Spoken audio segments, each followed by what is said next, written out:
It's Patrick Hutzel from IntensiveCareHotline.com, where we instantly improve the lives for families of critically ill patients in intensive care so that you can make informed decisions, have peace of mind, real power, real control, and so that you can influence decision making fast, even if you're not a doctor or a nurse in intensive care.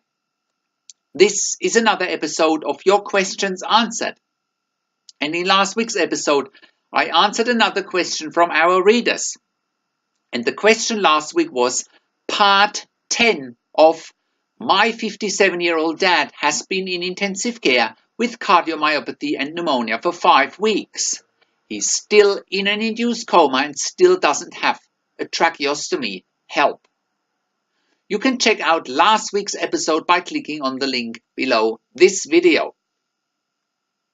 In this week's episode of Your Questions Answered, I want to actually showcase how I can answer many questions in a short period of time when helping clients directly over the phone or Skype. Today, I really want to showcase a conversation between one of my clients, a doctor, and myself.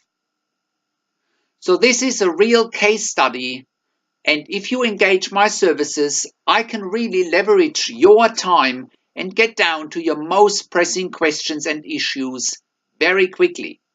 So the title of today's Your Questions Answered episode is My Dad Has Been in ICU with a Stroke and Respiratory Failure. Now he's on the ward. I'm worried he needs to go back into intensive care. Will the doctors take him back to ICU if he deteriorates?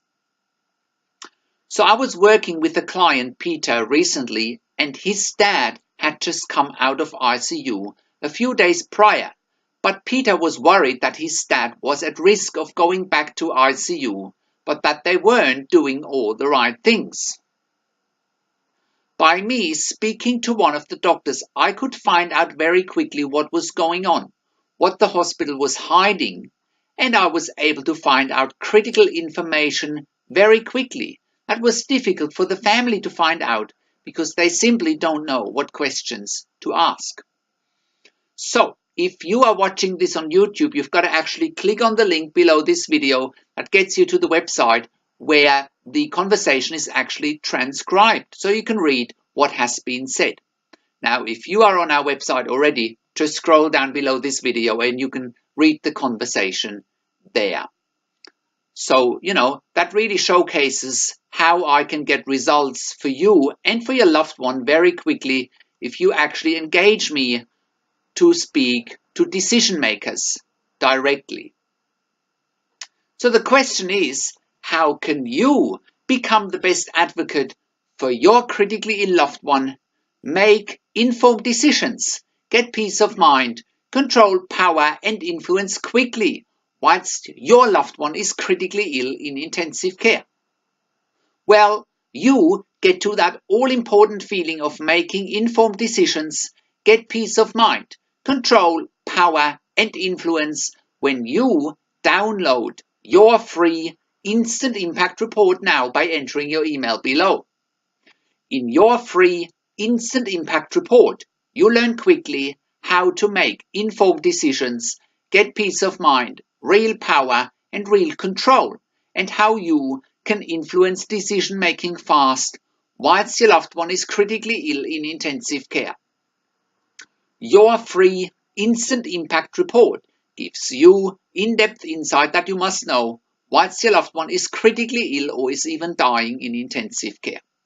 Sign up and download your free Instant Impact Report now by entering your email below. In your free Instant Impact Report, you learn how to speak the secret intensive care language so that the doctors and the nurses know straight away that you are an insider and that you know and understand what's really happening in intensive care. In your free report, you will also discover how to ask the doctors and the nurses the right questions, discover the many competing interests in intensive care and how your critically ill loved one's treatment may depend on those competing interests, how to eliminate fear, frustration, stress, struggle and vulnerability even if your loved one is dying. You get 5 mind-blowing tips and strategies helping you to get on the right path to making informed decisions, get peace of mind, control, power and influence in your situation. You'll get real-world examples that you can easily adapt to your and your critically ill loved one's situation. How to stop being intimidated by the intensive care team and how you will be seen as equals. You'll get crucial behind-the-scenes insight so that you know and understand what's really happening in intensive care and how you need to manage doctors and nurses in intensive care, and it's not what you think. Thank you for tuning into this week's Your Questions Answered episode, and I'll see you again in another update next week. Make sure you also check out our blog section for more tips and strategies, or simply send me an email to support@intensivecarehotline.com with your questions. Or you can call me, find international phone numbers on our contacts tab. Also, check out our ebook section where you get more ebooks, videos and audio recordings, and where you can also get one-on-one counseling and consulting with me via Skype, over the phone or via email by clicking on the products tab. This is Patrick Hutzel from intensivecarehotline.com, and I'll see you again next week in another update.